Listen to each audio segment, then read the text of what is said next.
Selamat pagi, siang, dan sore. Nah, ini kita ke pertemuan kedua mata kuliah manajemen keperawatan dengan materi kepemimpinan.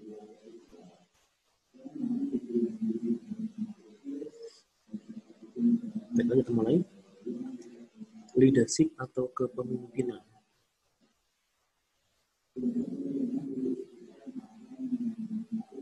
Hari ini tujuan instruksional khusus dari bab tentang kepemimpinan adalah yang pertama, leader skill atau skill kepemimpinan, kemudian style atau gaya kepemimpinan, teori kepemimpinan, perubahan kepemimpinan, dan pimpinan yang baik. Ada 5 tujuan instruksional khusus dari bab tentang kepemimpinan di keperawatan. Sebelum meninjak ke tujuan yang pertama, kita ke definisi dulu. Ada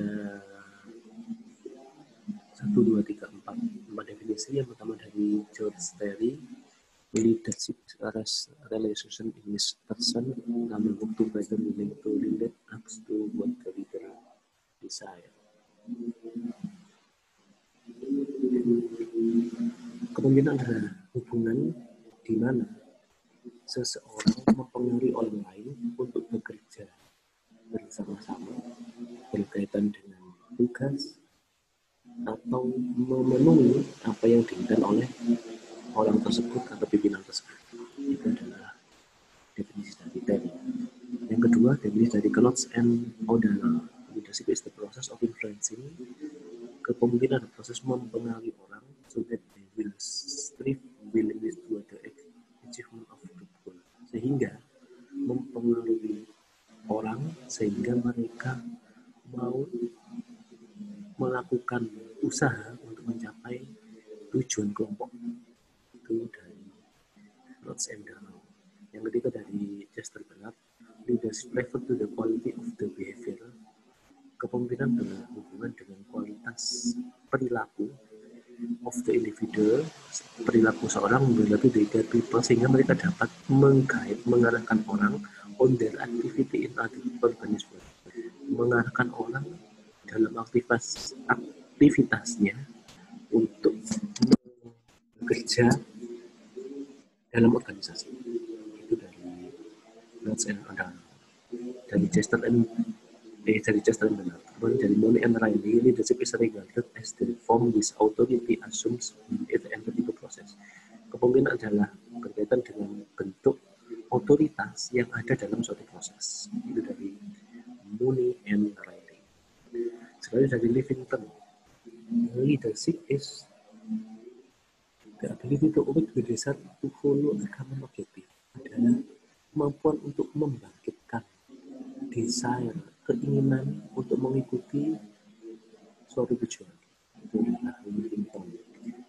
Dari Bernard, leadership is the quality of behavior adalah kepemimpinan dalam kualitas perilaku dari individu untuk budaya dia. Itu Bernard. Kemudian kedua dari Bernard Case and Thomas, leadership is the process of influencing, adalah proses untuk mempengaruhi and supporting others, untuk mendukung orang lain untuk work enthusiastically, untuk bekerja dengan antusias menggapai sebuah tujuan. Yang selanjutnya dari Bernard and Thomas tadi, salah satunya dari Keith Davis. Leadership is the process of encouraging and helping others to work enthusiastically toward their objective. Leadership must extrapolate the willingness of individuals and work to attain the organization. Kemampuan adalah proses untuk encourage, mendorong, membantu orang lain untuk bekerja dengan antusias mencapai tujuan.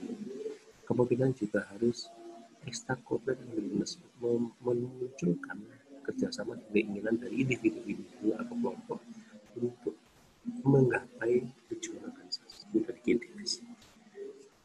Secara umum itu adalah definisi dari kepemimpinan. Anda bisa pilih yang mana yang paling cocok atau mudah Anda pahami untuk mengerti secara mendalam apa itu yang namanya kepemimpinan. Selanjutnya konsep kepemimpinan. Ada 10 konsep kepemimpinan yang bisa kita pahami. Yang pertama, be a professional, dan be a professional who possess good characteristic traits. Jadi seorang pemimpin harus bersifat profesional. Misalnya, loyal kepada organisasi, melakukan layanan tanpa pamrih, mengambil tanggung jawab pribadi. Itu contoh tindakan profesional. Kemudian yang kedua, profesional who possess good character traits. Profesional memiliki karakter yang baik, seperti kejujuran, kompetensi, keterbukaan, komitmen, integritas, keberanian, keterus-terangan. Itu adalah contoh-contoh good character traits. Konsep kepemimpinan juga berkaitan dengan know. Anda sebagai pemimpin harus tahu the 4 element of leadership. Know yourself, know human nature, know your job, know your organization. Tahu 4 elemen kepemimpinan, yaitu pengikut, pemimpin, komunikasi, dan situasi. Tahu diri Anda sendiri, kekuatan dan kelemahan diri Anda, pengetahuan dan keterampilan Anda harus pahami. Know human nature, tahu bahwa manusia, sifat-sifat manusia adalah kebutuhan manusia, emosi, bagaimana merespon stres, itu adalah yang harus Anda ketahui tentang sifat manusia. Tahu pekerjaan Anda, tahu pekerjaan sebagai seorang pemimpin. Anda harus ahli, Anda harus bisa melatih orang, mendorong orang dalam tugas mereka. It's know your job. Kemudian know your organization, tahu organisasi Anda, kemana harus mencari bantuan, kemana harus membudayakan, siapa pemimpin yang tidak resmi, siapa orang yang berpengaruh, itu harus Anda ketahui. Yang ketujuh. Yang 8, 9, 10, to provide direction, to implement, to motivate. Anda harus memberikan arahan, menetapkan tujuan, memecahkan masalah, mengambil keputusan, membuat perencanaan. Itu adalah to provide direction.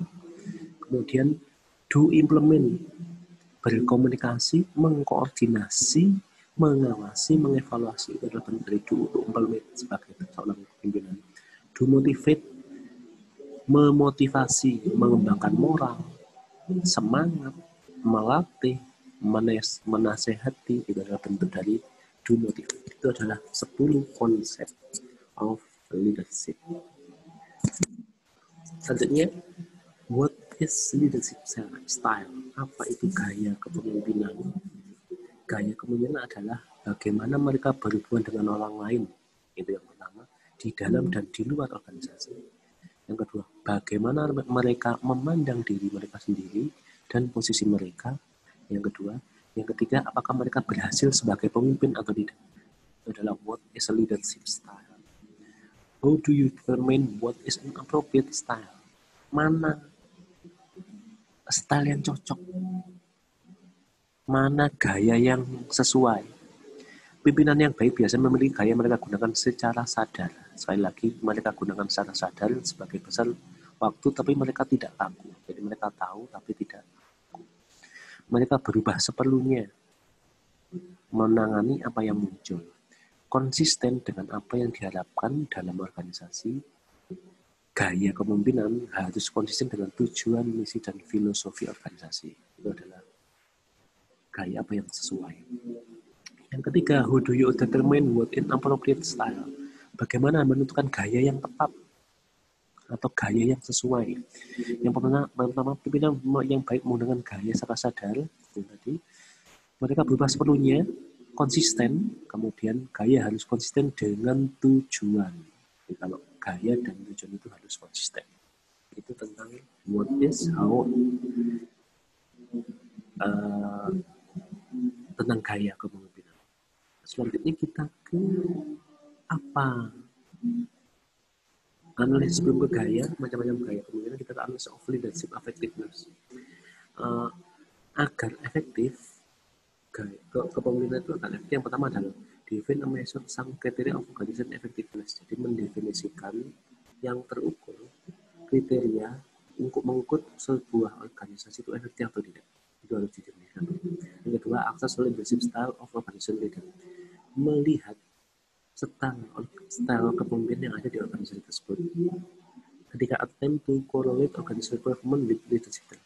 Kemudian menghubungkan kinerja organisasi dengan gaya kepemimpinan. Apakah gayanya sesuai, apakah tidak sesuai, apakah menghambat, dan lain sebagainya. Itu cara mengukur agar bagaimana kemudian bisa efektif. Mengapa ini perlu Anda pahami bahwa kemampuan seorang manajer itu hanya 40%.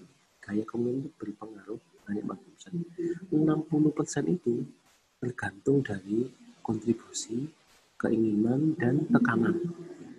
Jadi gaya itu tidak 100% berpengaruh. Jadi bisa berubah-ubah. Perubahan itu tergantung dari concern of production atau concern of people. Jadi kita dari dimensi ekonomi dan manajemen ini kita bisa melihat seorang pemimpin itu mau concern kepada produksi atau concern kepada hubungan sumber daya manusia, hubungan antara orang. Itu akan mempengaruhi gaya yang diambil. Ketika kebutuhan itu muncul, maka mereka akan memiliki dua pilihan. Initiating struktur, mengacu pada struktur, dan mengacu pada hubungan sumber daya manusia. Dimensi itulah yang jadi pertimbangan gaya mana yang cocok. Secara umum ada 4 gaya. Gaya yang concern of people-nya rendah sampai tinggi, dan gaya concern of production-nya rendah sampai tinggi. Concern for people rendah, concern for production rendah, atau consideration low, and initiating structure low itu disebut relations by the leader. Sedangkan yang concern for people-nya rendah tapi structure-nya tinggi itu adalah autocratic leader, kodenya X. Ada lagi concern of production-nya rendah tapi concern for people-nya tinggi, itu disebut benevolent leader, kodenya Y. Sedangkan yang concern-nya tinggi, concern of for people dan concern for production-nya tinggi, itu disebut adalah team leader, kodenya C. Kita jelaskan satu persatu.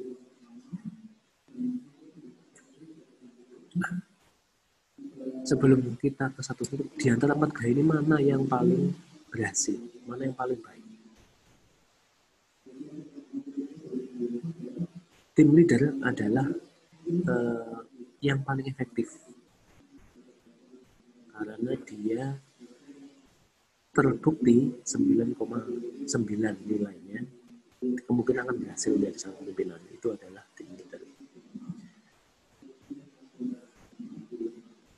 Karena mereka adalah membalancing, ada menyeimbangkan antara tujuan dengan hubungan dengan orang lain. Jadi tim leader adalah yang paling bernilai, yang paling bagus. Kita jelaskan satu-satu. Teori L, yaitu sebagai leader. Prinsipnya adalah leave them alone. Jadi ini adalah pimpinan yang santai-santai aja. Biarlah organisasi berjalan sesuai padanya, hanya memberikan mentor space information, memberikan peran-peran yang umum saja. Dia tidak mau turun terlalu berlebihan ke bawah, tidak mau mengarahkan, itu namanya laissez-faire. Memberikan orang lain kesempatan untuk membuat keputusan. Basically, abdicated responsibility for team or jadi memberikan tanggung jawab bukan kepada dirinya, tapi berdasarkan tim-tim atau unit-unit yang ada di bawah. Itu teori L atau laissez-faire. Teori C, autocratic leader. Tidak ada fleksibilitas, kontrol dan demand yang tinggi, tuntutan dan kontrol yang tinggi. Biasanya pendekatannya carrot and stick. Kalau Anda berhasil, Anda akan saya beri hadiah. Kalau Anda tidak berhasil, akan saya beri dukungan. Kemudian fokus pada produktivitas. Teori benevolent leader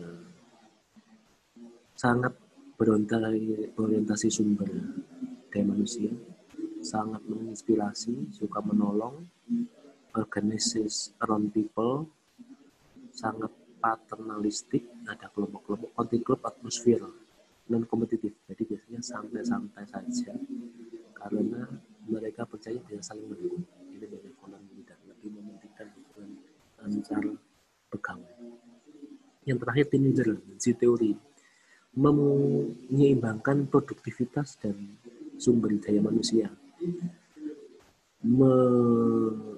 membangun tim kerja dari kelompok-kelompok. Pendekatan tim sering digunakan menggunakan subordinates, organic vehicle for carrying out plan. Jadi organisasi dianggap sebagai mesin untuk menggapai perencanaan. Itu adalah teori C. Hasilnya adalah teori LMC management, license value dunia very low produktif, sangat tidak produktif. Teori is my way on the way, jalan menurut jalan saya adalah jalan terbaik. Efeknya muncul stres, kepuasan rendah, bentuk-bentuk yang seragam, kemiliteran menggunakan teori. Yang teori country club, low achievement, good people live, jadi mereka hubungannya baik tapi sulit mencapai tujuan yang sifatnya tinggi. Teori Z yang terakhir, good manager, high produktivitas dengan produktivitas tinggi, kerjasamanya turnover rendah, komitmen pegawai sangat tinggi. Itu adalah 4 teori atau gaya kepemimpinan. Secara umum, leader adalah itu dilahirkan atau dibuat. Akan kita pelajari dalam subbab selanjutnya tentang leadership style. Bagaimana Anda memilih dan membangun gaya kepemimpinan? Secara pribadi, Anda harus mengawali dengan diri Anda sendiri, kemudian memikirkan kebutuhan organisasi, melihat dan belajar dari kepemimpinan yang lainnya, gunakan riset, penelitian terhadap kepemimpinan, percaya apa yang kamu lakukan, bersiap-siaplah dengan adanya perubahan. Apa bedanya manager dan leader? Manajemen is doing things right, sementara leadership is doing the right thing. Manajemen melakukan sesuatu dengan benar, kepemimpinan melakukan sesuatu yang benar. Itu dari Wayne Mills and Peter Drucker. Change leadership. Jadi kepemimpinan perlu adanya perubahan. Kalau Anda merasa tidak menggapai tujuan dalam jangka waktu yang lama, itu perlu adanya change leadership. Change leadership harus didasari atas problem, solution, selling idea, retirement and alliance, resignation, acceptance, and internalization. Change leadership adalah sesuatu yang paling menantang karena sangat berisiko. Resikonya berhasil atau tidak. Berdasarkan penelitian, budaya bisnis, lingkungan bisnis yang menuntut perubahan sangat cepat membutuhkan perubahan leadership yang dengan cepat. Menurut penelitian terbaru, organisasi harus fleksibel dan dapat bertahan. Caranya dengan apa? Dengan melakukan perubahan kepemimpinan. Kepemimpinan harus selalu berubah, menyesuaikan keadaan. Problem is leading change mainly from human resources management. Jadi tuntutan itu ada berdasarkan tuntutan dari manajemen sumber daya manusia. Ada 8 kesempatan ketika kita melakukan change leadership. Ini dari John Porter. Dia membahkan tentang change leadership sudah banyak dilakukan di organisasi di seluruh dunia, terdiri dari 8 tingkatan. 8 tingkatan ini dia susun berdasarkan 8 permasalahan yang sering muncul ketika kita melakukan perubahan kepemimpinan.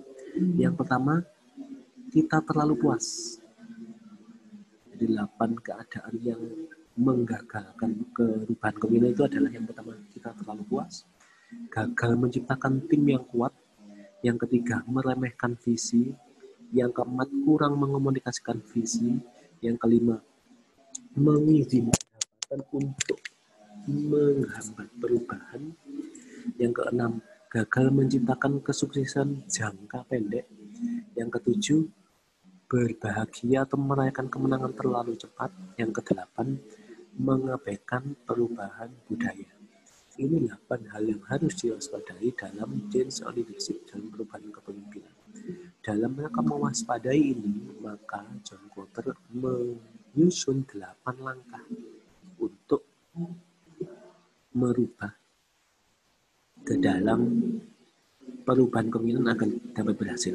Yang pertama, create a sense of urgency. Jadi menciptakan rasa pentingnya perubahan ini.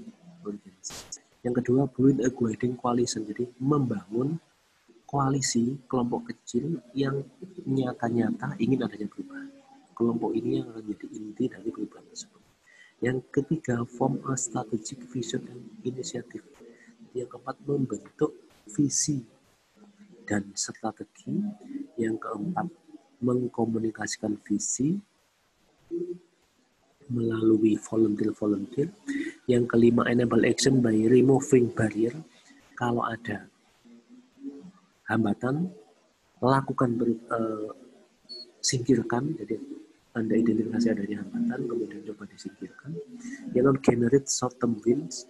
Jadi menghasilkan kemenangan jangka pendek. Anda punya tujuan jangka panjang, tetapkan milestone-nya, tujuan jangka pendek, coba digapai satu persatu.